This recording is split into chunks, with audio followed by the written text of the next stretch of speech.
Cooperativa de Colombia, señora Marixa Rondón Rangel, y de la comunidad académica y administrativa del Campus Santa Marta, liderado por la señora Adriana Santarelli Franco, reciban un cordial saludo de bienvenida a la Semana Internacional de Enfermería 2022. La Facultad de Enfermería de la Universidad Cooperativa de Colombia, Campus Santa Marta, con el apoyo de los coordinadores de internacionalización y multilingüismo del campus, realizan este evento con el propósito de propiciar espacios académicos para fortalecer las competencias en ciudadanía global en la comunidad académica de enfermería.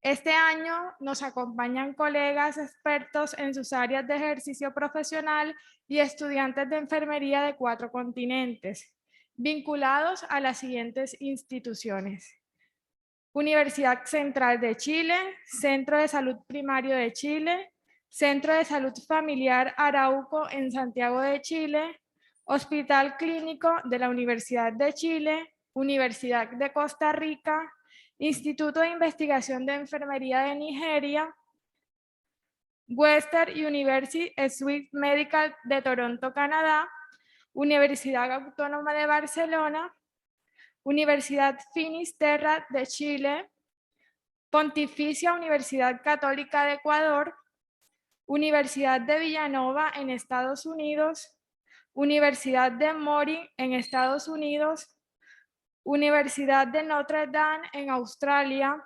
Universidad Norbert Wiener en Perú, Universidad Autónoma de Nuevo León de México, Universidad Católica Silva Enríquez de Chile y la Universidad de la República de Uruguay. Antes de dar inicio, saludamos a nuestros directivos, invitados especiales y asistentes que nos acompañan en esta mañana. Saludamos también a los profesores y estudiantes de la Facultad de Enfermería del Campus Santa Marta y a todos los asistentes que nos acompañan a través de Zoom. El profesional de enfermería requiere contar con las competencias necesarias y desarrollo de un rol de tal manera que permita ejercer en cualquier entorno y ante cualquier circunstancia, con lo cual se hace necesario hablar del patrón de conocimiento ético. Es por ello que en el marco de la Semana Internacional de Enfermería 2022 se disertará sobre la valentía en el ejercicio profesional, a cargo de la doctora Pilar Busquet Lozada, directora de la Escuela de Enfermería de la Universidad Finisterra de Santiago de Chile. Bienvenidos. Bienvenida, doctora Pilar. Muchas gracias. Es un gusto para mí y un privilegio también el poder compartir este espacio con ustedes. Yo siempre digo, la ética, pese a ser muy necesaria, no siempre está invitada a las reflexiones. Así que agradezco doblemente a la doctora Camacho y a todos los organizadores por darme esta posibilidad de compartir con ustedes esta reflexión, que espero no sea muy tortuosa y que al final del día generen ustedes también un incentivo para seguir desarrollándola. Voy a compartir mi pantalla.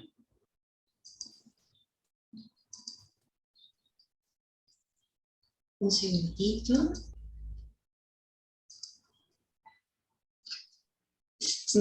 ¿Me podrían confirmar si se ve bien? Sí, señora. Muchas gracias, muy gentil. Adelante. Bueno, efectivamente, como lo decía la profesora, ¿cierto?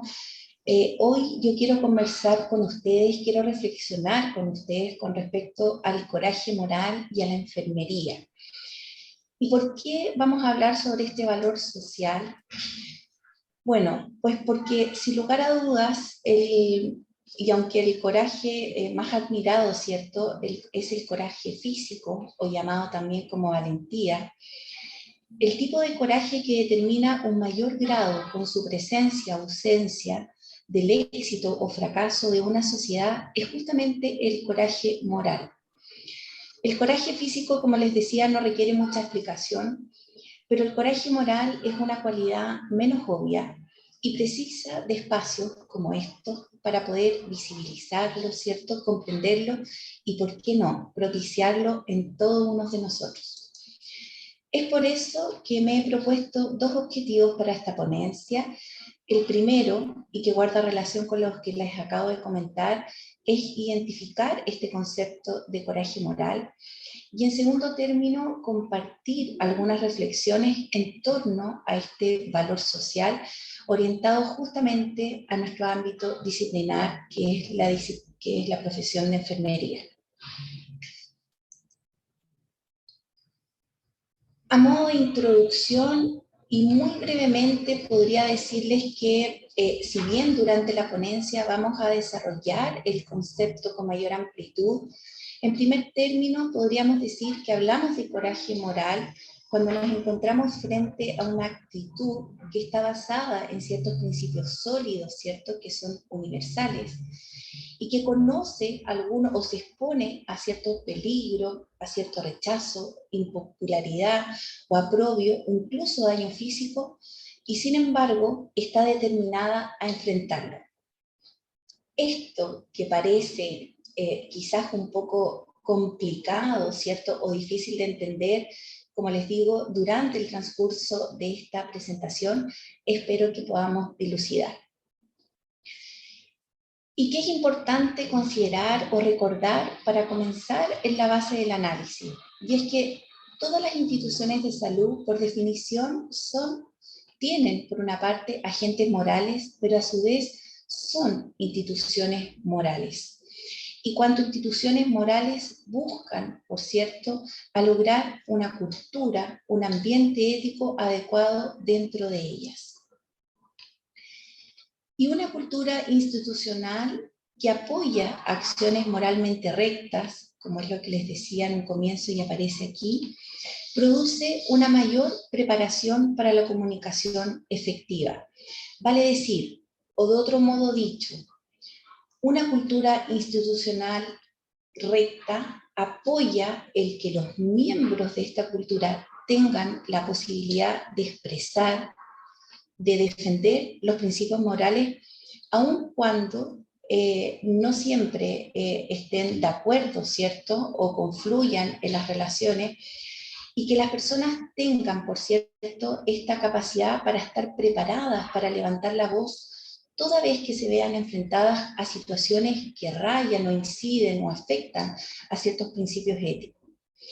Y cuando eso ocurre, nosotros podemos ver que estas instituciones, por ejemplo, mejoran los indicadores o las tasas de retención de los profesionales de enfermería, porque existe un mayor sentido de mejoramiento del quehacer enfermero propiamente tal, que además existe una mayor seguridad, una mayor percepción de seguridad del paciente y resultados de calidad que apuntan a través del logro colaborativo entre los profesionales.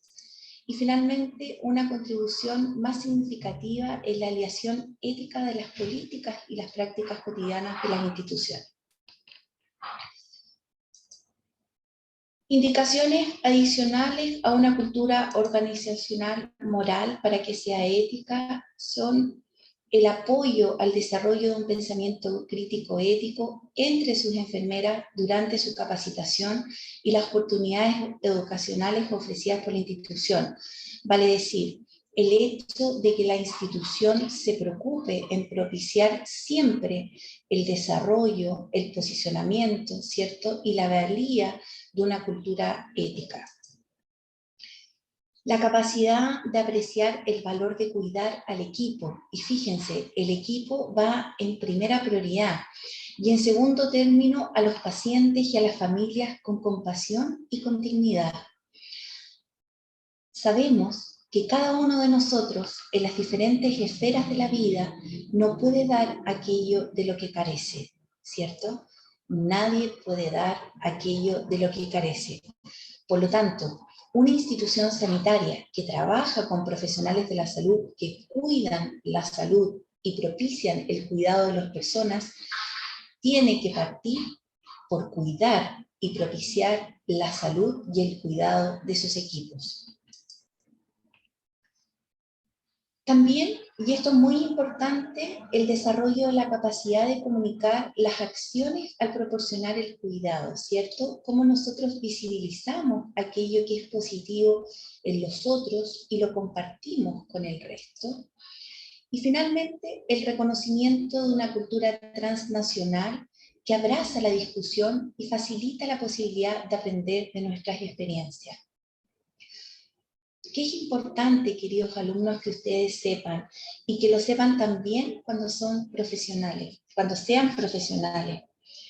Que no tenemos que tener miedo, por ejemplo, a fallar. No debemos temer a cometer, o no debemos tener miedo a cometer errores, ¿cierto? Siempre, por cierto, que sean involuntarios. ¿Por qué? Porque esas experiencias son aquellas cosas de las cuales nosotros nos nutrimos, aprendemos en la práctica diaria y nos permiten poder definir ciertos procesos, evaluar cómo los abordamos y saber qué hacemos frente a ellos. Y todo aquello a partir de un error, por cierto, les vuelvo a decir, involuntario, ¿cierto? Nos permite avanzar en la organización hacia la meta de una cultura más ética desde el punto de vista moral para la organización. Tan importante como hacer el bien es reconocer nuestras limitaciones y en caso de que cometemos errores, el poder también reconocer y enmendar aquello en lo cual hemos fallado. Ahora bien, frecuentemente cuando pensamos en las cosas que son importantes, consideramos siempre el impacto financiero, nos gusta o no, que tienen ciertas acciones, sobre todo a nivel organizacional.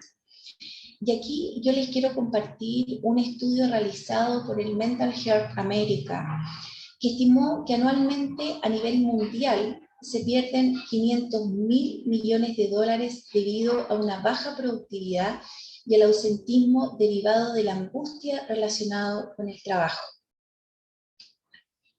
¿Qué pasa con esto? Pasa que no pocas veces nosotros nos encontramos con instituciones sanitarias que tienen profesionales de enfermería agobiados, no tan solo por la demanda laboral que esto conlleva, sino que también por los entornos en los cuales se desarrolla el trabajo, por la angustia moral de no poder realizar las cosas como debieran ser, o incluso por el burnout al cual se encuentran sometidos, ¿cierto? Y de ahí también que este estudio plantea que por cada profesional de enfermería que se retira de una organización debido a esta angustia moral no abordada, ¿cierto?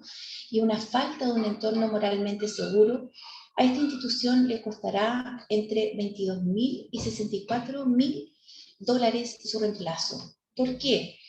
Porque por cada profesional de enfermería que se va de la unidad, que se traslada a otra, o bien se va de la institución, o más aún deja de ejercer la profesión de enfermería, existe un tremendo esfuerzo a posterior para poder encontrar otro profesional, para poder capacitarlo, para darle la autonomía para que pueda trabajar finalmente solo, y también el impacto social que eso conlleva, el que algunos de nuestros colegas muy lamentablemente se desilusionan de nuestra disciplina y terminan ejerciendo o no ejerciendo más bien la profesión.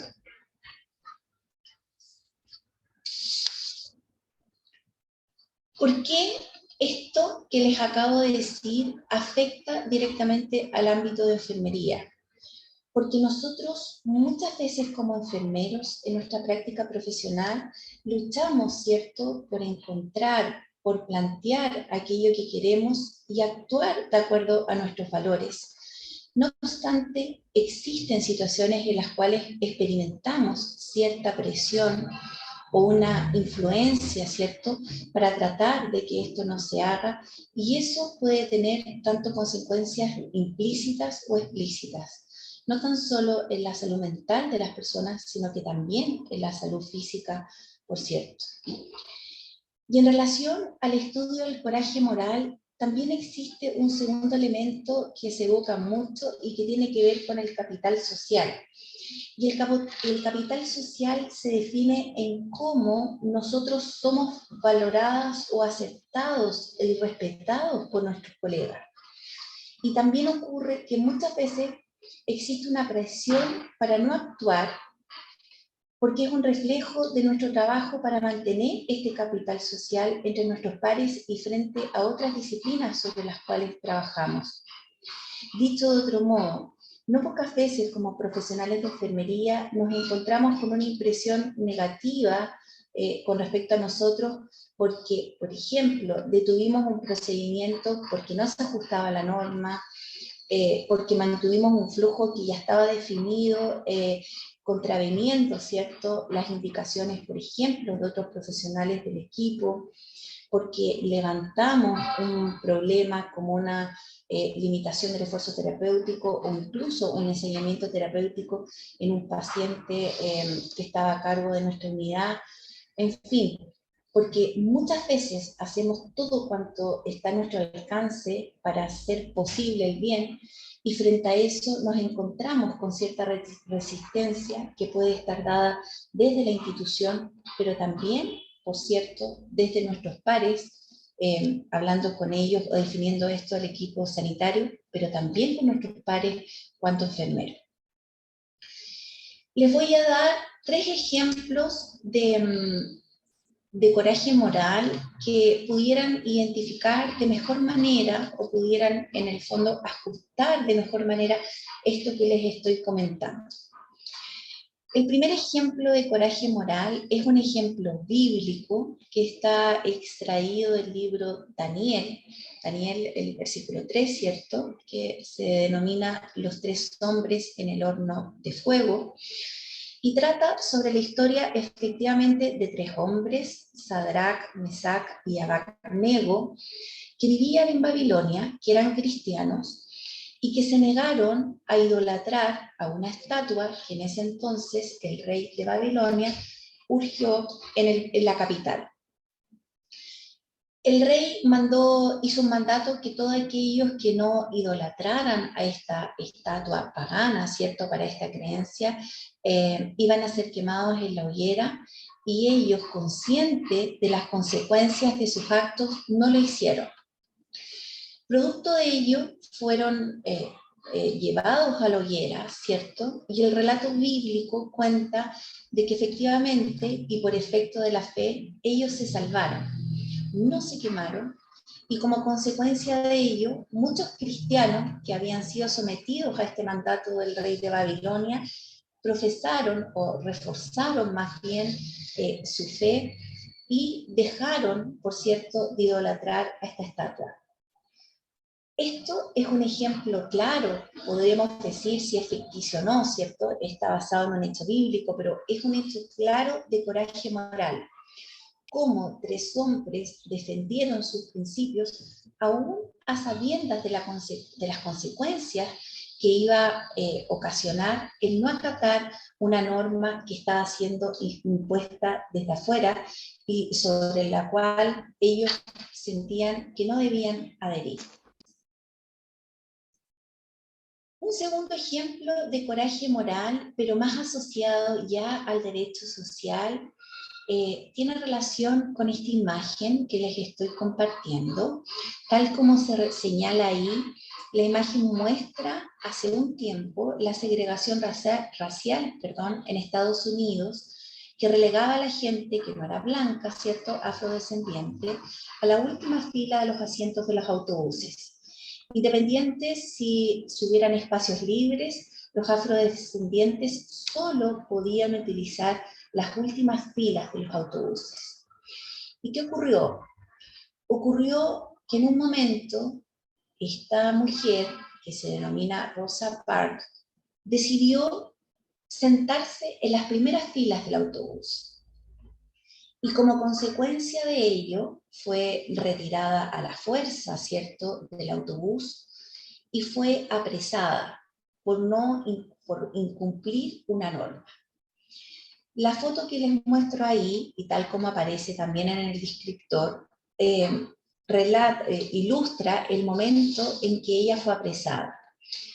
¿Y qué ocurre con esto? Que la comunidad afrodescendiente se enteró del hecho y dejó de utilizar los buses. buses que por cierto eran de gran demanda para ellos, porque convengamos que la comunidad afrodescendiente no disponía en ese entonces de muchos recursos y por lo tanto utilizaba el transporte público. Pero durante un año ellos se negaron a subirse a esos buses y caminaban largas horas para llegar a sus domicilios o bien a sus casas, a sus lugares de trabajo. Y es más, se organizaban para no utilizar los buses. Y producto de eso fue que el sistema de transporte flaqueó y se derogó a los meses después la ley que impedía, la ley que impedía que los afrodescendientes pudieran utilizar cualquier asiento. Y a partir de este hecho de coraje moral de Rosa Parks, ¿cierto?, que hizo algo que iba acorde con sus principios y que sabía las consecuencias asociadas, pero aún así los mantuvo presentes, fue que finalmente esa ley se derogó y, como les digo, a los 8 meses después, los afrodescendientes pudieron utilizar el bus en cualquier momento y en cualquier lugar. Y finalmente les quiero comentar un ejemplo de coraje moral ya un poco aplicado al ámbito de la enfermería. ¿Y por qué me parece tan importante, como les decía, el relevar este concepto de coraje moral en nuestra disciplina? Porque nosotros efectivamente nos encontramos con crecientes preocupaciones clínicas que nos incitan a justamente demostrar un coraje moral en diferentes circunstancias. Y aquí les quiero compartir la historia de una enfermera que atendía a un paciente gravemente enfermo en UCI, que tenía muchos equipos para poder mantener la vida, que se encontraba intubado con un dispositivo de asistencia ventricular, ¿cierto?, que estaba esperando un trasplante cardíaco. Y la enfermera ingresó a tomar gases arteriales al paciente y se dio cuenta que él no estaba bien sedado. De hecho, los resultados de gases de la sangre mostraban que estaba acidótico, ¿cierto? El ácido láctico iba aumentando estrepitosamente a nivel plasmático. Y ella se lo manifestó al becado, que era el médico a cargo.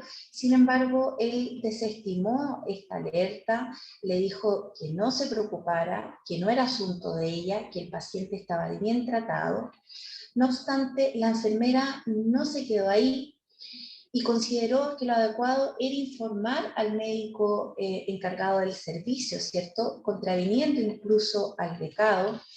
Y este médico jefe del servicio asistió, evaluó al paciente y efectivamente se pudo percatar de que el paciente estaba muy deteriorado, que incluso debieron paralizarlo por un momento para que pudiera disminuir su consumo de energía, ¿cierto?, y nuevamente sedarlo.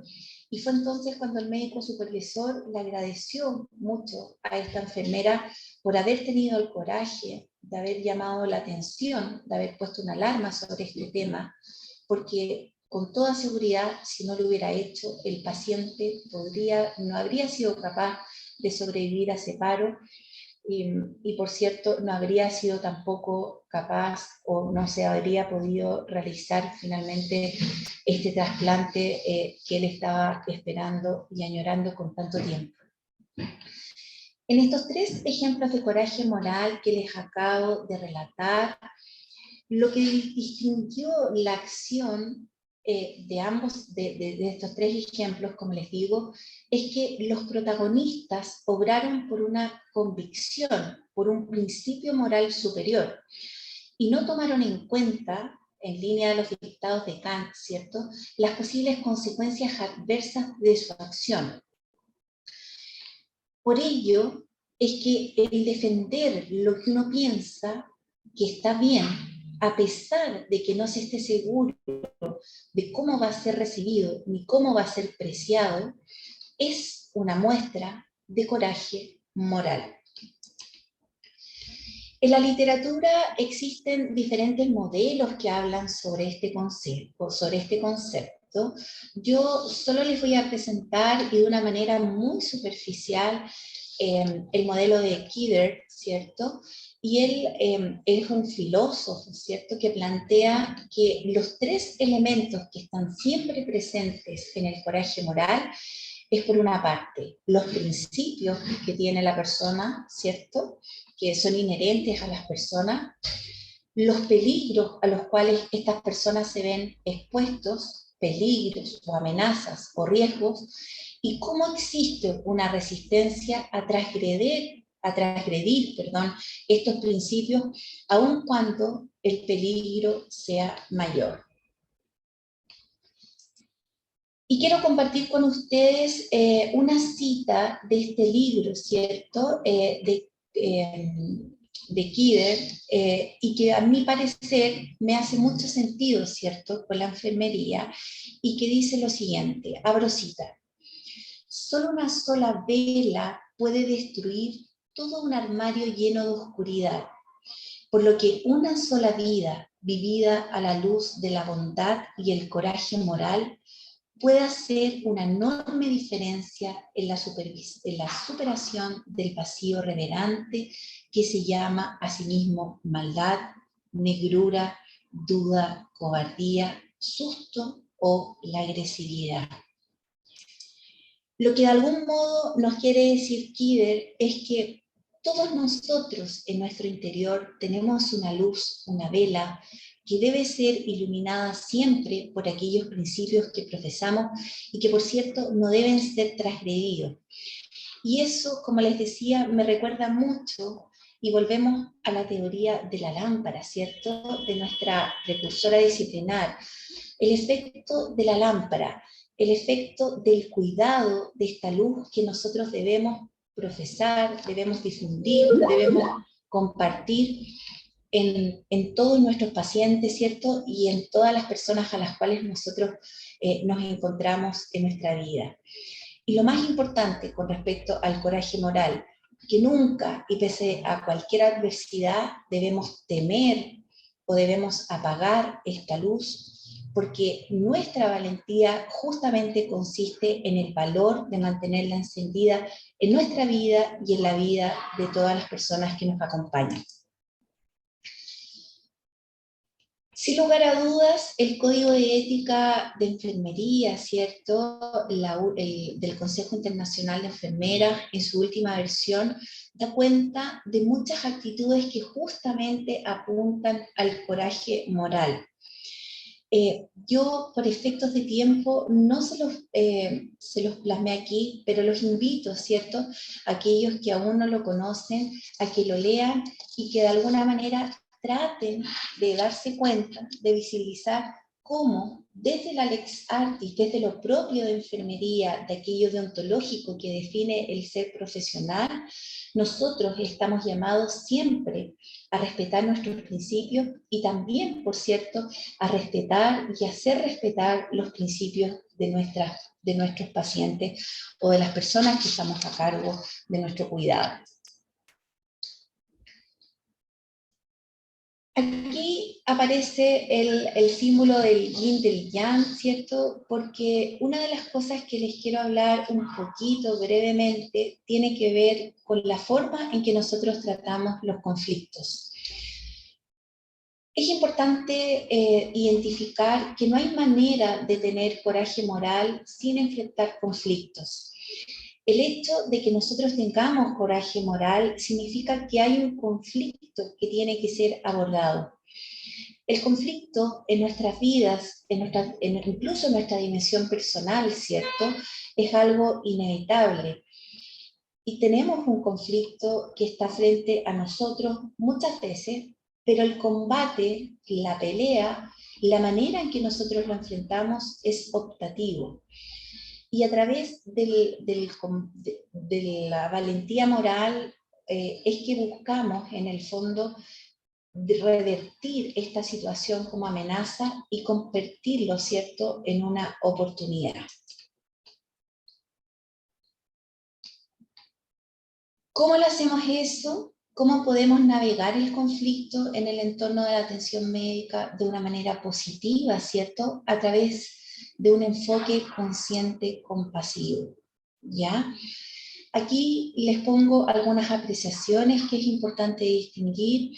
El conflicto, como les decía, es una diferencia o pareciera ser una diferencia entre lo que está sucediendo y aquello que nosotros deseáramos que suceda. Es algo, por cierto, parte de nuestra vida normal, de nuestra vida cotidiana, es algo ineludible, pero existen condiciones en las cuales, o existen circunstancias en las cuales nosotros debemos afrontarlo de una manera, digamos, en base a nuestros principios, ¿cierto? Cuando son principios cuando son circunstancias que atentan, ¿cierto?, gravemente contra nosotros mismos o contra otros. Y para ello debemos hacer un enfoque que se denomina consciente compasivo, es decir, debemos tomar una actitud y el estar dispuestos a pasar o a poder evaluar no tan solo nuestro punto de vista, sino que también a ver el punto de vista del otro y buscar un consenso en apertura. ¿Bien? Ahora prosiguiendo, ¿qué tiene de especial la cultura y el entorno de trabajo de las enfermeras? ¿Por qué nosotros de forma regular nos encontramos probablemente y mucho más que otras profesiones frente a situaciones de conflicto? En primer término, porque tenemos la necesidad de poder intervenir en ciertas circunstancias en el momento. Y eso nos hace rápidamente el tomar una decisión que tiene que estar avalada, como les decía con anterioridad, con principios éticos muy bien fundados. Lo segundo, y no es menor, se relaciona con el impacto potencial de nuestra decisión. Nosotros nunca debemos olvidar que nuestro objeto de cuidado son las personas y que muchas de las personas nos encomiendan el cuidado y la vida de sus seres queridos. Por lo tanto, el errar, el omitir, el cometer una iatrogenia no es un papel que podamos desechar, no es una máquina que podamos, digamos, eliminar, es la vida y la salud de una persona. Y finalmente, y un aspecto no menor, es que las personas depositan y nos entregan la confianza, uno de los valores más preciados para que nosotros, como les decía, orientemos nuestras acciones en pro de su salud y su bienestar. Y esa entrega de confianza también requiere de un fuerte compromiso ético para retribuir de la mejor manera a ese cometido. Es importante precisar que existen dos tipos de coraje. En primer término está el coraje cuidadoso, ¿cierto?, que es aquel valioso cuando hay un alto riesgo y una baja seguridad. Es aquel cuidado más bien reflexivo, ¿cierto?, que nos permite realizar en términos enfermeros, bien digo, un proceso de atención de manera más analítica, ¿cierto?, más pausada, ¿cierto?, que nos permite tomarnos el tiempo y, lógicamente, asumirlo con buenas intenciones. Pero también existe un segundo tipo de coraje, y que es el coraje audaz, y que nosotros lo vemos particularmente en situaciones de emergencia, en los cuales rápidamente tenemos que actuar, ¿cierto? Tenemos que ser muy directos, tenemos que ser muy ejecutivos, muy resolutivos, pero por eso, y no obstante lo anterior, no debemos transgredir nuestros principios. Tenemos que estar dispuestos a decir que no, a reconocer nuestras limitaciones cuando no estamos capacitados para hacerlo, capacitados desde el punto de vista técnico o bien desde el punto de vista emocional, a solicitar ayuda y en el mejor de los casos a incluir a un aliado. ¿Bien?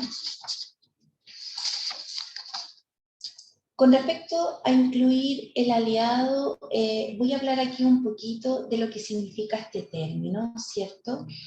Y es que cuando nosotros nos encontramos frente a una situación que requiere de algún tipo de coraje, es muy adecuado, ¿cierto? Es muy pertinente, es muy cuidadoso en términos de enfermería el poder disponer de un defensor o alguien que se para de manera literal, es decir, alguien que está dispuesto a dejar de hacer lo que tiene que hacer, a contenernos, a acompañarnos y a validarnos en aquello que nosotros queremos plantear, ¿cierto? Para navegar de una manera exitosa en esta resolución del conflicto. Existen muchas formas de poder ayudar desde esta postura de aliado, defensor, ¿cierto?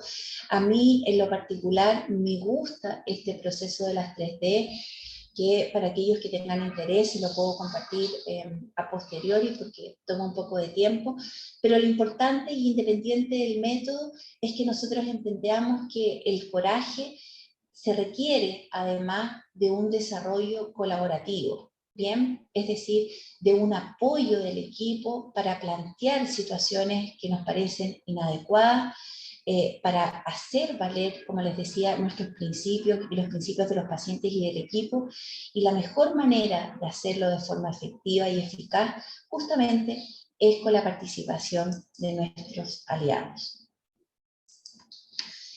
Existen diferentes expresiones del coraje, ¿cierto? Hay corajes para poder identificar el problema, hay corajes también, y por cierto, para resolverlo. Hay corajes y personas que tienen estas habilidades para ser aliados de los demás, para ser defensores, ¿cierto? Para pararse con los otros. Y también hay ciertos corajes que están orientados más bien a abogar en acciones morales y en los resultados específicos.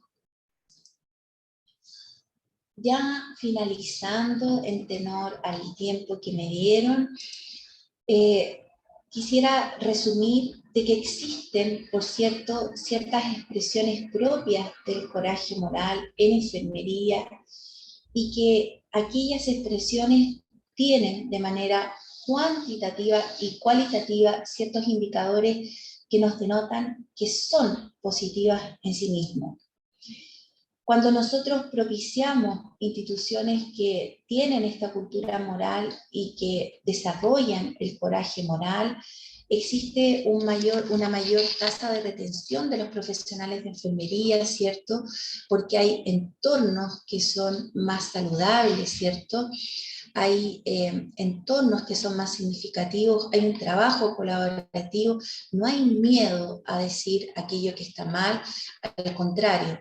Como les decía, se percibe como una oportunidad de mejora el que los profesionales tengan esta capacidad para reconocer aquello que no está bien y no simplemente lo omitan o por el contrario, se adhieran a culturas o a conductas que son nocivas en sí mismas. De igual manera, mejora la atención, la percepción y la atención en términos de seguridad y calidad en el paciente, ¿cierto? Le da, por cierto, la posibilidad también a las personas para que puedan desarrollar el coraje moral, a nuestros mismos pacientes para que puedan manifestar aquello que les parece o no, y nosotros actuar conforme también a esos principios. Mejora la comunicación y la colaboración interprofesional, ¿cierto? Cuando cada uno entiende la labor, el alcance disciplinar del otro y valida, por cierto, los procesos en sí mismo. Avala, por cierto, también aquellas conductas que están emanadas de nuestro código de ética y por de suyo, de manera digamos, transversal, ennoblece nuestra disciplina y finalmente contribuimos de forma significativa a la instauración y a la potenciación, ¿cierto?, al potenciamiento de una cultura ética al interior de las instituciones. Quiero compartirles dos reflexiones y con esto ya voy terminando, que a mi juicio son muy significativas con respecto a la labor del cuidado y el coraje moral.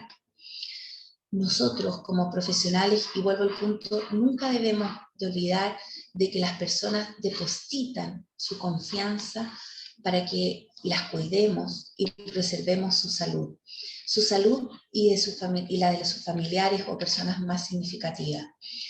Y es por eso que debemos de recordar que el paciente o la persona que padece no es solo el paciente, es el amor de alguien, el padre de alguien, la madre de alguien, el hijo o la hija de alguien, el amor de la vida de alguien. Y nuestra misión como enfermeros es siempre cuidar y hacer todo aquello cuanto podamos hacer por el amor de la vida de alguien. Bien. Y en segundo término, y ya con esto termino, una frase que es de Víctor Frank, ¿cierto? El precursor de la logoterapia y sin lugar a dudas un tremendo ejemplo también de coraje, de coraje moral, de cómo se aplica el coraje moral, ¿cierto? En diversas circunstancias de la vida, y que refiere en esta, digamos, cita, que todos podemos elaborar un sentido que nos rescate en momentos difíciles. De ahí que mi interpelación para ustedes es que aquella elaboración de sentido, ojalá siempre la hagamos en base a nuestros propios principios, que seamos lo suficientemente convincentes en aquello que creemos, en aquello que está orientado al bien, y que no nos dejemos amedrentar, amenazar o intimidar por aquel beneficio aparente, ¿cierto? Que es como muchas veces se nos presenta el mal. Ya terminando, les agradezco mucho su atención, les agradezco mucho, por cierto, también esta oportunidad. Espero que no haya sido tan tortuosa y que, bueno, y que sirva de inspiración para que ustedes puedan en el día a día reflexionar y cuestionarse con respecto al deber y al valor del coraje moral, particularmente en nuestro ámbito profesional. Muchas gracias.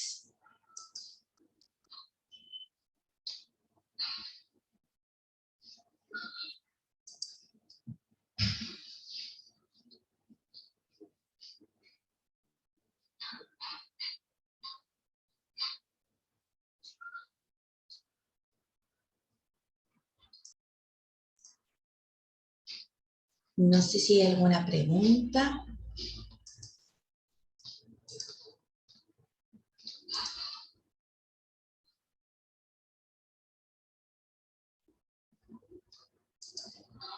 Perdón, profesora Jennifer, está silenciado el micrófono de ustedes. Doctora Pilar, muchísimas gracias, como siempre, muy valiosa esta interpretación, esta reflexión con los estudiantes, como siempre, muchísimas gracias. Profesora Jennifer, están con el micrófono silenciado, de pronto por eso no escuchan. Con todo gusto. ¿Ahora sí me escuchan? Sí, perdón. Sí.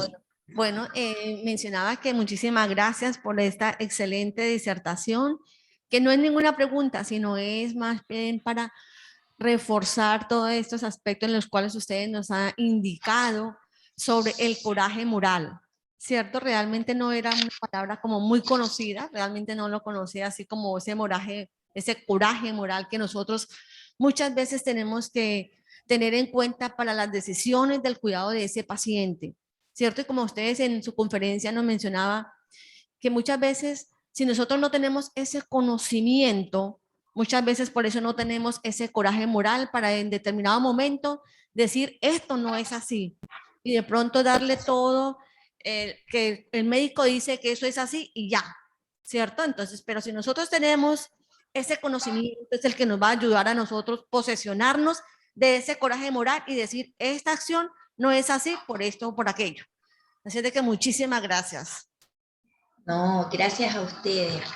Y lo más importante, quiero recalcar esto, ustedes siempre, queridos alumnos, tienen que mantener una posición que les permita cada noche, al poner la cabeza en la almohada, estar en paz con su conciencia.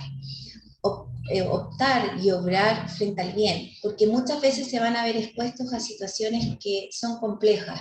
Sin embargo, y tal como lo decía la profesora muy bien, si nosotros tenemos sólidos conocimientos, si hemos desarrollado destrezas y además tenemos claridad con respecto a nuestros principios, de suyo el obrar hacia el bien va a salir por sí mismo.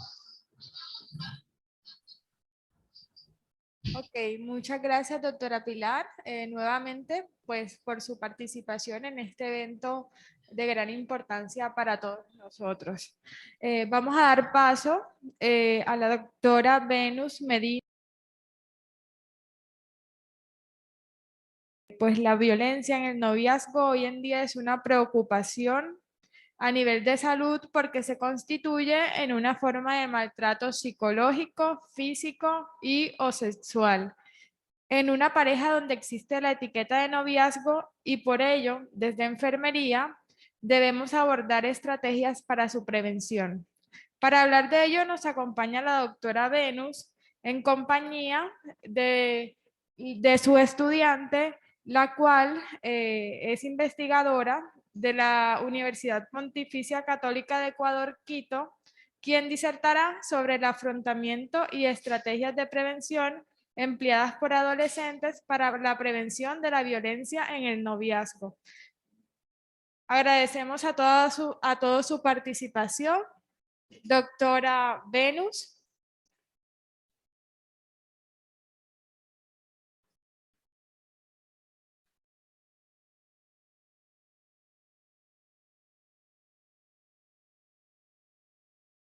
Eh, ¿Se encuentra la estudiante Laura Ospina? ¿Me confirma, por favor?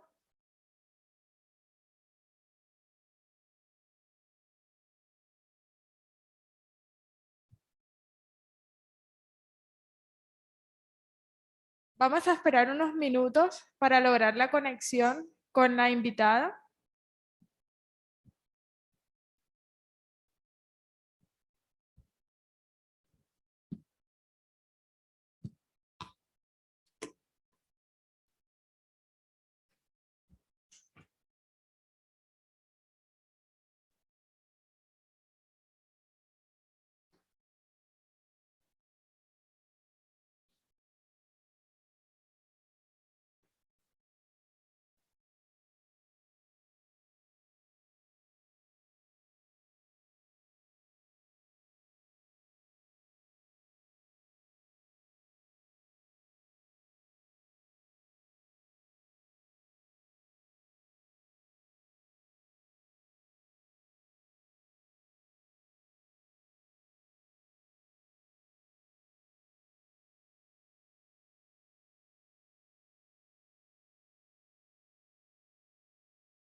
Hola a todos, perdón, profesora Jennifer, ya se está conectando la doctora Venus, por favor, le esperamos unos minuticos. Estamos teniendo ahí un inconveniente con la conexión, pero ya ella está incorporándose. Gracias.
Doctora Venus, ya te vemos en la sala.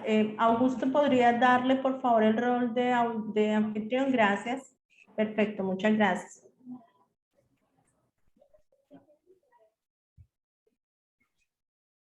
Buenos días. Te escuchamos perfectamente, doctora Buenos Venus. días, bienvenida, doctora Venus. Buenos días, muchísimas gracias. Mis disculpas, por favor, por la conexión tardía. Tranquila. Bueno, vamos a darle la bienvenida a la doctora Venus Elizabeth Medina Castellano.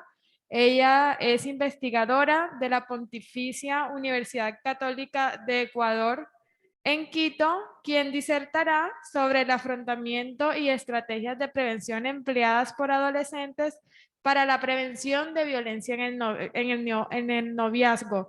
Damos gracias por estar en este espacio acompañándonos. Bienvenida. Muchísimas gracias. Buenos días con todos. Buenos días, Dorian, profesores, estudiantes. Es un placer compartir con ustedes el día de hoy esta actividad.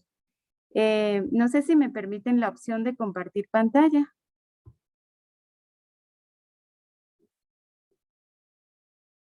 Claro que sí. Ajá. ¿Ya? Ok, gracias. No sé, pero no me responde para compartir pantalla. Unos minutos, por favor. Intente nuevamente, por favor.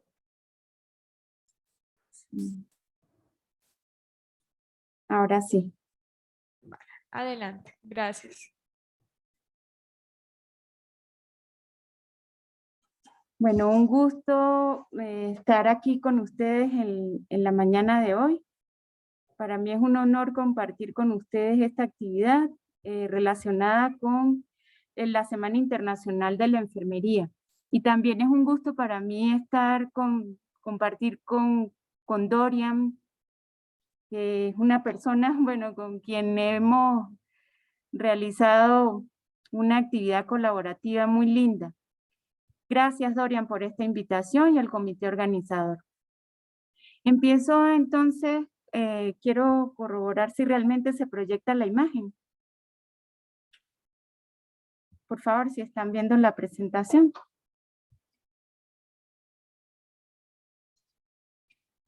No sé. Sí, perfecto, doctora. Se ve muy bien. Ok, gracias. El tema que voy a tratar el día de hoy es las estrategias y afrontamiento para la prevención de la violencia en el noviazgo. En la mañana de hoy me acompaña Elizabeth Paredes, que es una de las estudiantes que trabaja con nosotros en el grupo de investigación y que se está formando también como investigadora en este momento. Este proyecto los resultados de esta investigación que voy a presentar el día de hoy son producto de un proyecto denominado Situación de la Violencia en el Noviazgo en Adolescentes de la ciudad de Quito. Se llevó a cabo entre el 2019 y 2021 y fue desarrollado por los miembros del Grupo de Investigación Prevención de la Violencia de Género, específicamente conformado por miembros de la Facultad de Enfermería, miembros de la Facultad de Psicología de la Pontificia Universidad Católica del Ecuador y la Facultad de Enfermería de la Universidad de Murcia. La manera como se va a distribuir el tema es en introducción, propósito, metodología, resultados y conclusiones. Si hablamos de los antecedentes, pues quisiera mencionar que el noviazgo del adolescente, desde el punto de vista teórico, es visto como una actividad natural, enriquecedora, ¿no? Que nos permite a nosotros como tener algunas experiencias durante la adolescencia que van a favorecer todo lo que, es decir, van a favorecer ese aspecto que tiene que ver con la selección de opciones o forma de vida que yo deseo para mí. Si ese noviazgo de la adolescencia, en la adolescencia o esa experiencia de noviazgo se confronta con algunos aspectos que tienen que ver con el manejo no efectivo o negativo de todo lo que es esos mecanismos de afrontamiento que tenemos como seres humanos, pues por supuesto, pues un conflicto se convertirá, en vez de una experiencia enriquecedora, en una situación negativa. Y de allí, si cada vez esos mecanismos de afrontamiento son pobres en la persona, pues muchas veces puede escalar ese conflicto a una situación de violencia. Esto también tiene que ver mucho con el sitio donde nos estemos desenvolviendo, ¿no? Específicamente la cultura. ¿Cómo asumo yo la violencia en el noviazgo? ¿Qué creo yo que es la violencia para mí como persona? Y si nosotros estamos inmersos en una educación donde el modelo de agresión es visto como un modelo exitoso para poder lograr aquello que yo deseo, pues entonces, por supuesto que eso fomenta más la expresión o la manifestación de una relación de no violencia, sobre todo en el noviazgo. Vamos a hablar un poquito de lo que son las premisas del cuidado enfermero y en relación a eso, pues sabemos que si desde enfermería realizando una valoración de los o posicionándonos en lo que es los patrones funcionales utilizados para lo que es la valoración de los individuos, familias, grupos o comunidades, los patrones que más convergen con este enfoque son los patrones que tienen que ver con roles y relaciones y afrontamiento, manejo del estrés. Esos son los aspectos que nosotros valoramos y que nos dan un amplio marco de, sobre todo de conocimiento de la población para poder realizar nuestras futuras intervenciones. En función de esto, la pregunta de investigación que nos surge para este momento es ¿cuál es la experiencia percibida por los adolescentes sobre las relaciones violentas en el noviazgo, sobre sus propios mecanismos de afrontamiento, sobre su forma de relacionarse y cómo estos elementos que ellos nos proporcionen nos van a permitir a nosotros diseñar intervenciones educativas para mejorar la situación. Si vemos el problema como estamento, vamos a decirlo así, pues sabemos que sí se han hecho muchas investigaciones sobre la forma en que se manifiesta la violencia, sobre prevalencia de la violencia en el noviazgo, sobre algunos desarrollos también en enfermería que apuntan hacia el diseño de intervenciones educativas, pero falta discutir cómo desde el patrón de afrontamiento pueden analizarse aquellos comportamientos que son una barrera para la prevención de la violencia en el noviazgo y que también están referidas a esas respuestas que son psicológicas o emocionales que pueden obstaculizar todo lo que compete a la búsqueda de ayuda, a la consecución de información que oriente la buena relación, ¿no?, de pareja, la normalización de la violencia, la culpa, la negación, el temor o la ira.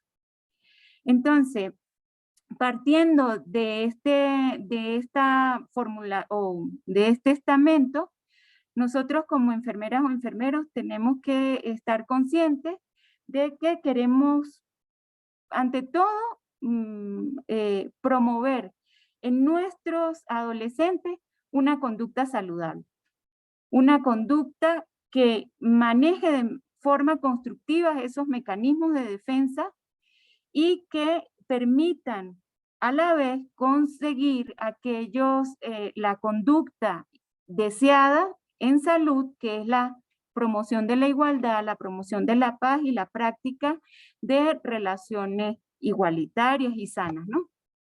El propósito de la investigación entonces es conocer las estrategias para abordar y prevenir el problema de la violencia en el noviazgo. Y esto se hizo desde la perspectiva de los adolescentes en la ciudad de Quito.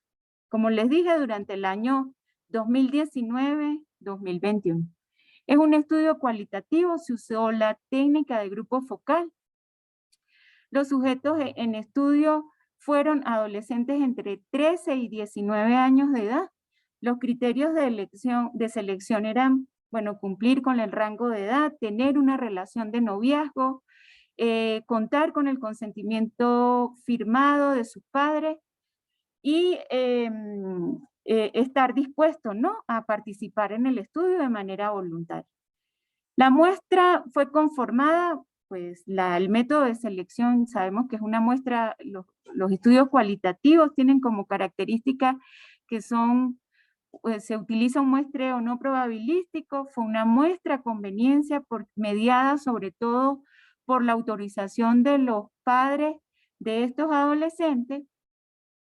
Al final se conformó en un total de 78 adolescentes fueron los que participaron entre los rangos de edad de 13 a 17 años. El procedimiento conllevó, bueno, a solicitar todos los permisos éticos, ¿no?, los permisos gubernamentales dados por el Ministerio de Educación del Ecuador. Luego de ese permiso otorgado por el ministerio, pues íbamos a las instituciones educativas, hablábamos con los rectores, nos proporcionaban, entregábamos el esquema de trabajo, conversábamos con los padres, recogíamos el consentimiento informado y a lo último, pues dábamos a ese adolescente la posibilidad de participar o no en el estudio, ¿no? Una vez que ya ellos habían firmado y estaban convencidos de participar con nosotros en la investigación, pues se organizaron un aproximado de 8 grupos focales en 8 instituciones educativas. El rango de participación variaba entre 6 y 9 participantes. La discusión se tornó alrededor de 1 hora. Normalmente los adolescentes se sentaban en una mesa circular para propiciar todo lo que es el contacto visual y la cercanía y la fraternidad que existía entre ellos. Eso les daba como un ambiente armónico para poder discutir esos temas que muchas veces son difíciles para la gente, ¿no?, abrirse. El grupo focal tenía un moderador y había, que normalmente estaba acompañado también de la presencia de una compañera investigadora que era psicóloga. Y estaban 2 observadores no participantes que miraban tal vez los gestos que hacían los adolescentes, tomaba nota sobre todas aquellas expresiones corporales que iban acompañadas de algunas experiencias que eran compartidas por ellos. Todos los verbatims, todos los testimonios pues fueron grabados y transcritos, ¿no?, grabados en archivos de voz. Se almacenaron en la computadora, utilizamos una herramienta excelente para la transcripción de los datos de archivo de voz a transcripción escrita de los testimonios, y esa herramienta se denomina En Vivo. Compramos algunas horas de desgrabación de los contenidos y fueron alojadas después en archivos de voz dentro de la computadora. Luego, para poder trabajar una vez que ya fueron leídas y releídas todos estos testimonios, pues se empezaron a distribuir aquellas vivencias en temas. Surgieron 3 grandes temáticas, ¿no? Y en función de cada una de esas temáticas, pues también surgieron los códigos y los subcódigos. Cada uno de ellos fueron ¿cómo se dice? Como construidos utilizando la herramienta Atlas-T. Esto facilitó bastante lo que es el proceso de sistematización de los datos, organización de los datos y por supuesto también facilitaba todo ese proceso de interpretación de los resultados obtenidos, que ya sabemos que esto es un acto netamente humano, ¿no? Lo que hace la herramienta es como ahorrarnos un paso en lo que corresponde a la organización de la información. Hablando ya de lo que es los resultados, pues observamos que en el perfil de adolescentes los grupos focales se mantuvieron más o menos equiparables, ¿no? Tratábamos de que hubiese la misma cantidad de mujeres y la misma cantidad de hombres. Como experiencia relevante puedo decir aquí que, por supuesto, los estudiantes, los adolescentes que estaban en los años del curso de bachillerato más avanzado, pues eran quienes proporcionaban mejores narrativas, ¿no? Mejores experiencias, tenían como una claridad, una madurez que les permitía desenvolverse de mejor manera durante la emisión de las opiniones en la discusión grupal. Algunos de los grupos, sobre todo recuerdo que en una de las instituciones educativas, donde prevalece un poco más, creo que fue, no, en esta no. Recuerdo que en una de estas recolecciones de datos, pues, predominaba bastante lo que era el modelo de género tradicional y las conversaciones fueron más que todo guiadas por los adolescentes hombres, ¿no? Pero eso no sucedió en todo. Lo que normalmente sucedía era que las adolescentes mujeres estaban como más abiertas a contar su experiencia. Los resultados, bueno, fíjense que los organizamos en tres, aquí nada más les voy a presentar dos temáticas, ¿no? La primera temática que habla sobre los factores que dificultan la prevención y afrontamiento de la violencia en el noviazgo en estos adolescentes. Y si analizamos los códigos que surgieron dentro de esa discusión grupal, pues tenemos el miedo, las amenazas, la falta de conocimientos y recursos para actuar, cuando se presenta la situación del conflicto, no identificar muchas veces que se está en una relación violenta y esto sucede por los procesos de normalización. Muchas adolescentes y muchos adolescentes se dan cuenta de los comportamientos solamente cuando contestaban el instrumento de recolección de datos, ¿no? También era recurrente observar en los testimonios, pues, vergüenza, esa forma de ocultar la violencia, de negarla, de decir que no existe, a mí no me pasa, ok. Pero detrás de ese ocultamiento, pues también había un discurso que evidenciaba el maltrato, ya sea por la modalidad agresión o por la modalidad de victimización. Se revisó otro de los códigos que surgieron en este tema, fue la inmadurez, la falta de experiencia, no saber cómo abordar ciertas situaciones, la falta sobre todo de recursos comunicativos. Había muchos adolescentes que decían, es que me pasan algunas cosas y no sé qué decir, no sé cómo conversar para resolver esa situación. La primera reacción era la contraagresión, ¿no? Ese es uno de los aspectos que más surge en la relación de noviazgo de adolescente. Falta de confianza y comunicación, sobre todo con la familia. Y personas que eran víctimas de la violencia, pero que se mantenían en silencio. No lo comunicaban a nadie, no había una actitud de buscar ayuda.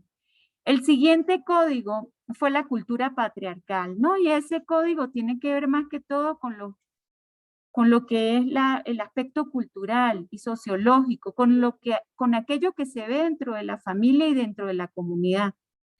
Y esa cultura patriarcal fue subcategorizada, subdividida en varios subcódigos, que eran normalización de la violencia, mitos del amor, todo esto que es paternalismo y vinculación amor-maltrato, es decir, te trato de esta manera porque quiero cuidarte, no quiero que te pase algo malo, ¿no? Ese tipo de razonamiento que lo que vislumbran son creencias erróneas sobre el amor de pareja, tendencia a culpabilizar a la víctima y justificación de la violencia. Si vemos aquí la segunda temática tiene que ver con estrategias para afrontar la situación de violencia. Y si ven los códigos, pues ellos decían más que, esto es lo que me llamó la atención cuando analizamos estos testimonios, es que ellos, más que referirlo como experiencia propia, lo referían en el discurso como un ideal a alcanzar. Es decir, ellos decían, no aislarse y contar la situación que se está viviendo, ¿no? Pedir consejo, recurrir a una persona con experiencia, recurrir a las madres, mayores conocimientos, o sea, que se les entregara una mayor educación y que se hicieran campañas educativas.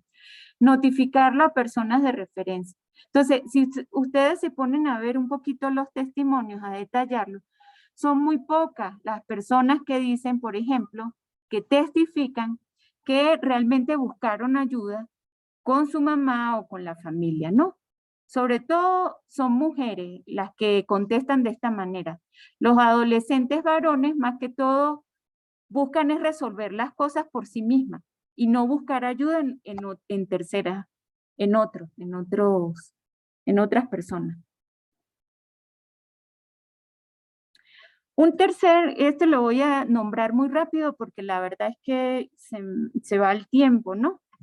Pero una tercera temática fueron las propuestas que hicieron estos adolescentes para recibir educación al respecto, para recibir educación que les permita a ellos prevenir la violencia en el noviazgo.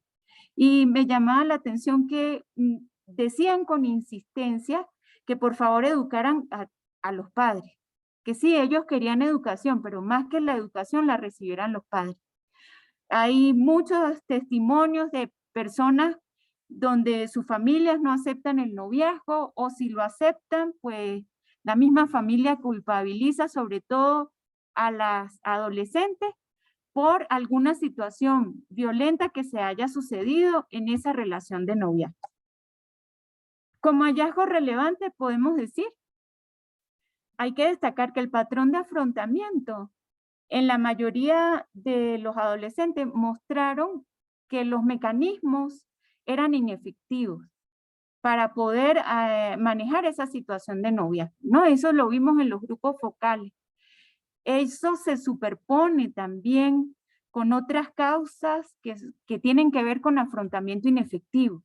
Y esas causas son pues la falta de experiencia, todo lo que es la inmadurez, la falta de confianza en la familia, la vivencia de una relación violenta no percibida, la situación, y esa situación pues se vuelve peor si estamos inmersos en lo que es la cultura patriarcal.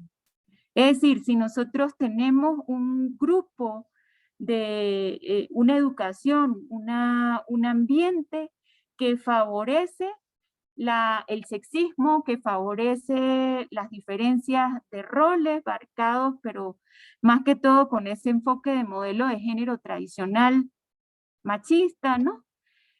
Y todos estos resultados que nosotros vimos y que lo hemos referido como hallazgos, pues, y sobre todo esos que provienen del Código Cultura Patriarcal, son consistentes con otras investigaciones que se han hecho a nivel mundial, donde señalan que existe una relación directa entre la violencia en el noviazgo, el sexismo y el amor,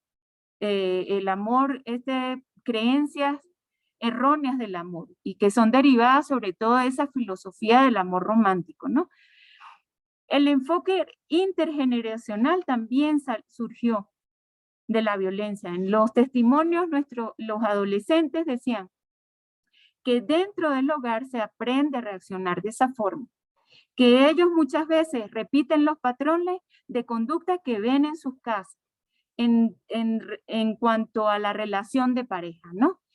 Y eso también está en completa línea con los resultados de varias investigaciones que han sido recientemente elaboradas. Existe la creencia de los buenos celos, y esos celos son entendidos como los juegos que si los provocas te van a servir para medir el amor o el interés que la otra persona siente por uno, ¿no?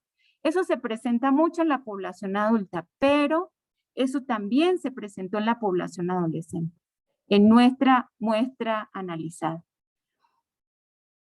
Como limitaciones podemos decir que las características del método de investigación pues no permite generalizar los resultados. Sin embargo, constituyen una práctica para la exploración de la realidad sentida, ¿no? Y el desarrollo de esos programas que nosotros, con enfoque preventivo, que debemos difundir en la comunidad. Y como conclusión, bueno, valorar roles y relaciones, así como el patrón de afrontamiento, es una opción adecuada para poder descubrir cuál es la percepción que tiene el grupo en cuanto a los estilos de interacción en el noviazgo y las estrategias más utilizadas para prevenir la violencia. La oración entonces se convierte en esa línea de partida para poder diseñar intervenciones que sean como cercanas a los adolescentes cuando vamos a trabajar con ellos. Y también como que entender, ¿no? Esa valoración e intervención en todas estas ambas fases, pues nos va a permitir a nosotros pues también diseñar estrategias, bien sea desde la disciplina o trabajando con grupos transdisciplinarios. Esto es lo que les quería presentar. Yo les voy a pedir por favor que me den 5 minutos para que Elizabeth Paredes, que es la estudiante del 7º nivel de la carrera de enfermería, se acerque acá y les comparta la intervención que fue diseñada posterior a la realización del estudio. No sé si se está compartiendo la pantalla en este momento.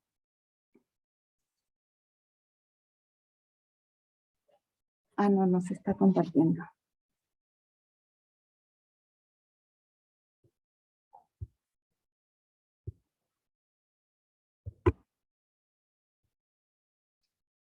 ¿Por qué no?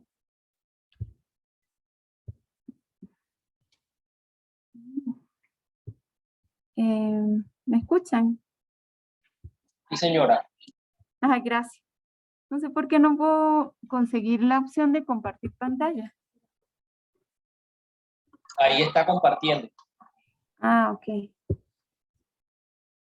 A ver. Compartir una cosa debe dejar de compartir primero y volver a compartir. Muy bien. Ah, ok. Permítame ver. Ayúdame.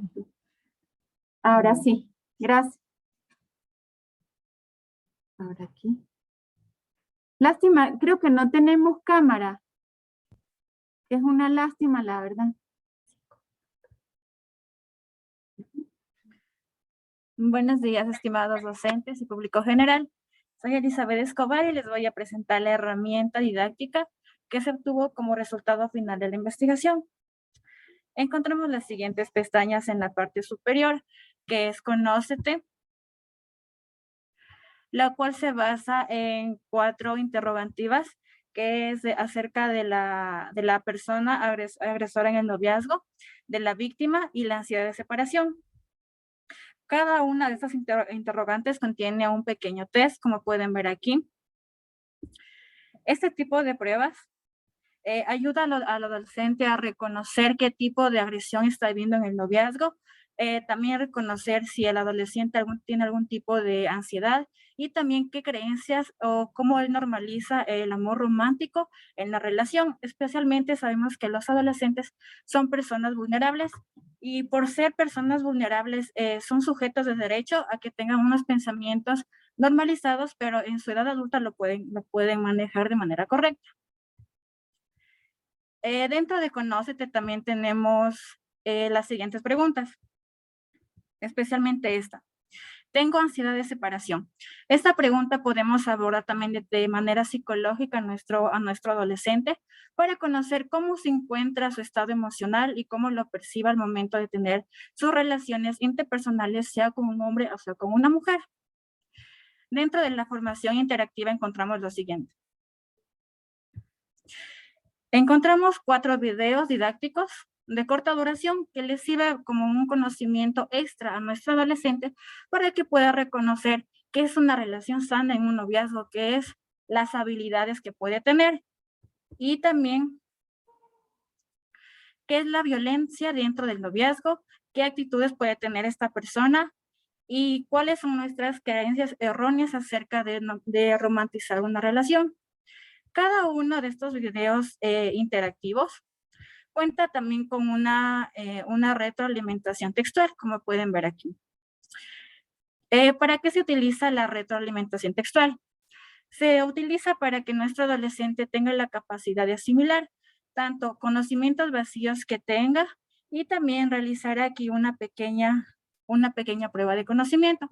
Esta prueba de conocimiento no se tarda mucho en hacer, ya que ser adolescente le permite aclarar ciertas dudas y sobre todo tener una metodología didáctica en la cual la persona no se pueda aburrir y pueda optimizar el tiempo.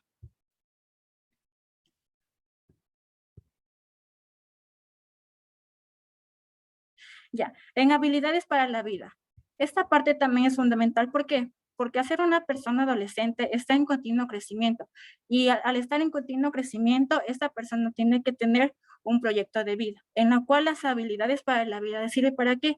Para que sea una persona más segura, para que tenga una estabilidad más confiable y sobre todo para que no pueda romantizar ciertas actitudes que no le aportan ningún beneficio ni psicológico ni social, mucho menos a veces está tampoco fisiológico. Y acerca también de la violencia en el noviazgo, esto le permite reconocer qué actitudes de la otra persona, sea hombre o mujer, le está afectando o le puede estar afectando y poniéndole en riesgo su vida. Y dentro de las creencias erróneas, esto podemos también asociarle a los patrones conductuales que puede tener la persona y normalizar lo que hay en su hogar o lo que hay en su medio social. Y en la parte superior también encontramos la parte de busca ayuda, en la cual tenemos varias interrogativas, la cual ayuda al adolescente ¿qué? A buscar un apoyo tanto psicológico para su bienestar, mediante correos institucionales, por ejemplo, en este caso la puse ya que está ofertando este tipo de investigaciones. Mediante este correo institucional, los adolescentes se pueden comunicar y pueden buscar tanto ayuda, tanto para su bienestar estudiantil y bienestar emocional también. Y por último encontramos lo que es la parte de evaluación. Esta parte de evaluación, esta parte de evaluación ayuda a retroalimentar a los investigadores, especialmente sobre el uso de esta herramienta. ¿Qué tan factible es entender que nuestro adolescente está haciendo buen uso de esta aplicación, conociendo que el adolescente actualmente es una persona que está en contacto con la tecnología y al tener un aplicativo web como el que tenemos en este momento nos permite tener tanto una interacción más dinámica y más cercana con el adolescente?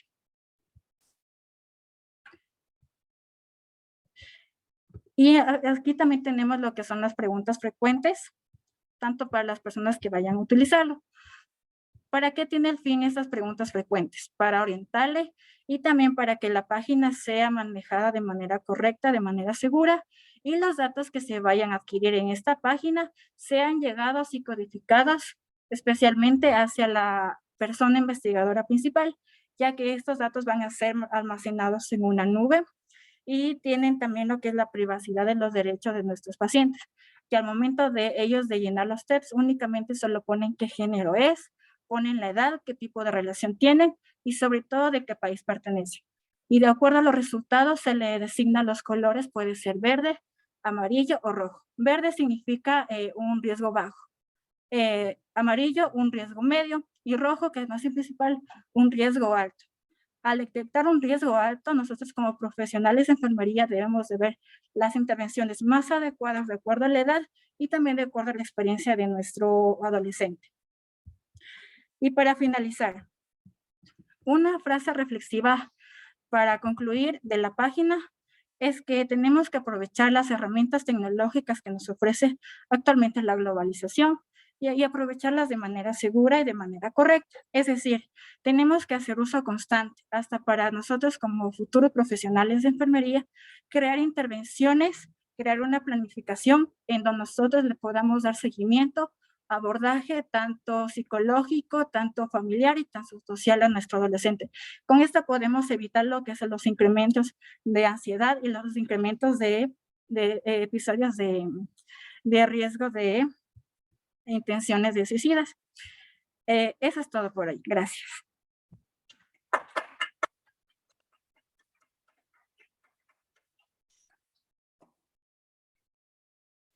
Damos gracias a la doctora Venus Elizabeth Medina Castellanos, así como su estudiante, por permitirnos escuchar su disertación y esta herramienta tecnológica de gran importancia. Damos paso a las preguntas. Si alguno de los asistentes del auditorio desea realizar alguna pregunta, puede hacerlo levantando la mano o a quienes nos acompañan de forma virtual a través del chat de Zoom.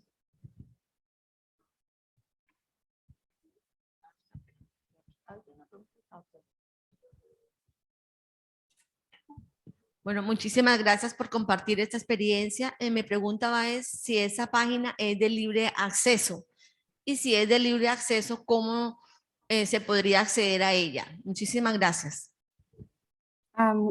Gracias por su pregunta, un gusto conocerla. Sí, la página es de libre acceso. Voy a compartirla aquí en el chat. Queríamos mostrarle uno de los videos, pero en función de que me incorporé tarde, pues no quiero abusar de ustedes, ¿no?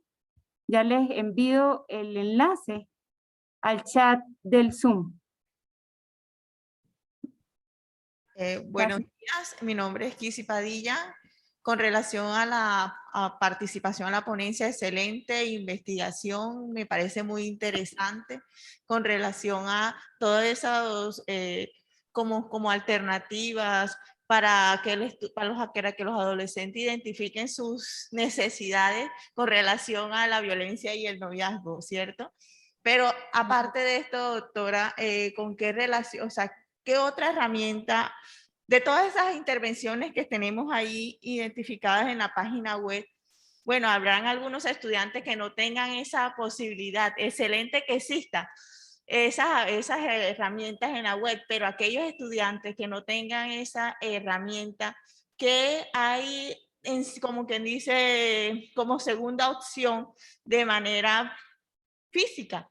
Aunque todo ya debe manejarse de manera en línea, pero ¿qué sería? ¿Cuál sería la intervención más efectiva como para que nosotros pudiéramos aplicar si alguno no tenga esa oportunidad de aplicar a esas líneas, doctora? Ay, muchísimas gracias. Lo que usted dice es una realidad totalmente cierta, ¿no? De hecho, aquí en Ecuador, pues existen innumerables poblaciones donde los adolescentes, la población adulta, pues no tiene acceso a Internet, ya sea por problemas de conectividad o por problemas de economía, ¿no? Entonces, en ese particular, pues la invitación es a que nosotros implementemos las prácticas rutinarias, implementemos programas educativos. Eso puede ser utilizando como base esta especie de ruta que se ha recorrido, ¿no? Que se ha marcado en la página web, donde le permite al adolescente primero analizarse a sí mismo. ¿Cómo está su situación en el noviazgo? ¿Cómo estoy yo desde el punto de vista emocional, psicológico? ¿Cómo estoy llevando yo mi relación? Segundo, dar orientación. Recomendamos también que esa intervención educativa, que puede ser con diferentes estrategias didácticas, metodológicas, usted las puede escoger y adaptar a la realidad de sus adolescentes, pero sí recomendamos que se les dé a ellos el enfoque de la psicología positiva que tiene que ver con la información que garantice cómo se maneja el noviazgo cuando es sano. Porque ellos muchas veces no saben distinguir entre un noviazgo sano y un noviazgo con violencia. Por esta normalización de la violencia, ¿no? Entonces les cuesta identificar cuál es ese comportamiento que debo yo llevar a cabo dentro de la relación y que se caracteriza como saludable para la construcción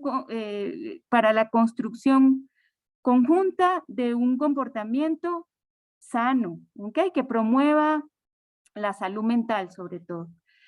Otro aspecto es el de las habilidades para la vida, que les permita a ellos manejar el estrés, manejar los conflictos, habilidad de comunicación con los demás, habilidad para negociar, ¿no? Y esa capacidad de tener un pensamiento propio y no caer en presiones por parte de los adolescentes que son pares. Y lo otro es hablarles de los tipos de violencia y también hablar sobre las creencias erróneas del amor romántico. Eso es lo que yo recomiendo que se realice, que se lleve a cabo, que se considere en la estrategia educativa, no importa que sea de las rutinarias que nosotros normalmente realizamos o llevamos a cabo en la práctica enfermera. Gracias por su pregunta. Buenos días, tengo una pregunta y un aporte. Mi nombre es María José Caraballo, de sexto semestre de enfermería. Mi de pronto aporte es que, pues gracias por la herramienta que nos están facilitando de pronto a todo el personal de la salud, ya sea psicología, medicina o enfermería, de poder identificar en el tipo de riesgo que está esa persona en la relación de noviazgo en su adolescencia. La pregunta es, ¿esta plataforma o esta página web cuenta con estadísticas para poder identificar si de pronto por lo menos se maneja en Colombia, en la parte de Santa Marta, si hay mucho índice de personas que son víctimas o adolescentes que son víctimas o que son victimarios o así no se maneja? Gracias por preguntar. Sí, nosotros tenemos una herramienta que se observa de manera en vivo. Se puede observar desde dónde está ocurriendo la conexión a la página web. Y adicionalmente, pues, y eso por supuesto que es un contador, ¿no? Que, como el que tiene todas las páginas que recibe visitas online. Y otro aspecto que nosotros tenemos y que nos favorece para la investigación es que hemos diseñado, sobre todo en la sección Conócete y Evalúanos, esas secciones cuentan con la conexión a una base de datos, a una especie de nube que almacena todas las respuestas que vayan dando los adolescentes, que utilicen la página y que realicen estos test que se recomiendan. Gracias por la pregunta, María José. Ok, bueno, ya para finalizar de pronto una inquietud final, y es precisamente estos grupos focales que se formaron en este estudio cualitativo tenían distinción de género, porque en una de las tablas hablaba de sexo, y también hay noviazgos homosexuales, ¿sí? En donde son agredidos, y quería saber si existe alguna exclusión con este tipo de noviazgos. Muy buena observación, muchísimas gracias. Excelente observación. Ciertamente, nosotros cuando concebimos el estudio, nosotros hicimos la segmentación por sexo y pensando solamente en el noviazgo de adolescentes heterosexuales. Pero cuando fuimos a la realidad nos encontramos otra cosa que a lo mejor muchas veces uno pues con ese patrón, ¿no? Ese patrón pues cultural, piensa uno que en esas edades no se va a presentar el noviazgo homosexual y resulta que sí, es completamente natural. Entonces, inicialmente hicimos la segmentación, tratamos de invitar a adolescentes que participaran, tanto hombres como mujeres, ¿verdad? Por lo que lo que veíamos superficialmente. Pero posteriormente en los testimonios, en las conversaciones, pues nos dimos cuenta que sí hay adolescentes que tienen se identifican sexualmente de otra manera y llevan, por supuesto, relaciones diferentes a las tradicionales. Entonces eso es algo que, gracias por observarlo, sí fue algo que nos surgió y que estamos en este momento pues abiertas a trabajar con esta situación que es natural y normal en la vida de nuestros jóvenes. Gracias por su pregunta y por su observación. Buenos días, mi nombre es Olga Serrano, soy de segundo semestre de enfermería y muchas gracias por la intervención que usted está haciendo, es muy interesante. Pero yo le quiero hacer una pregunta.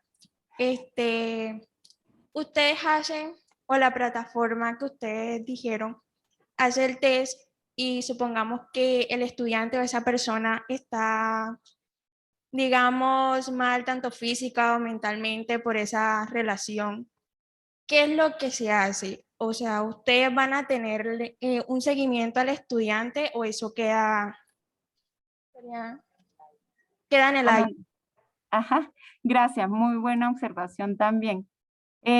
Resulta que cuando la utilización de la página da la posibilidad de realizar un test, ese test da una retroalimentación inmediata, ¿no? Sobre la situación de riesgo, si es bajo, o no tiene riesgo, bajo, medio o alto. Cada una de esas retroalimentaciones y ese diagnóstico, ¿no? Vamos a suponer, es un diagnóstico aproximado, es una sugerencia que se le da. Ese diagnóstico da una recomendación, reforzándose de esa manera lo que es el comportamiento de autocuidado y autorresponsabilidad en salud. Una de las cosas que presentan los adolescentes es que no buscan ayuda. Se está presentando la situación y no buscan ayuda. Eso es una situación que nosotros invitamos o un comportamiento que nosotros invitamos a realizar de una vez que se utilice la página web. En la parte si ustedes tienen allí cómo observar la página web, van a mirar un momentico que en la parte, sobre todo en situaciones donde el riesgo sea moderado o alto, hay la recomendación, ¿no? De que contacte en caso de riesgo leve, pues puede contactarse por correo electrónico y se le dará una respuesta a la brevedad, ¿no? Para orientar a la persona a dónde debe buscar el servicio de ayuda. Y lo otro es que si la situación es muy grave, hemos hecho el enlace con el Servicio Integrado de Seguridad, que es el ECU 911 en Ecuador, y que les va a permitir al adolescente realizar el reporte de manera inmediata de su situación. No tenemos cómo hacerle seguimiento a los usuarios, porque estamos un poco, digamos, con esta nueva política de confidencialidad de los datos. No nos permite a nosotros recoger los correos electrónicos o los teléfonos y hacer el seguimiento. Pero sí existe la invitación por parte nuestra para que la persona asuma el comportamiento de buscar ayuda. Gracias. Gracias, doctora Venus Medina Castellanos, por su excelente disertación.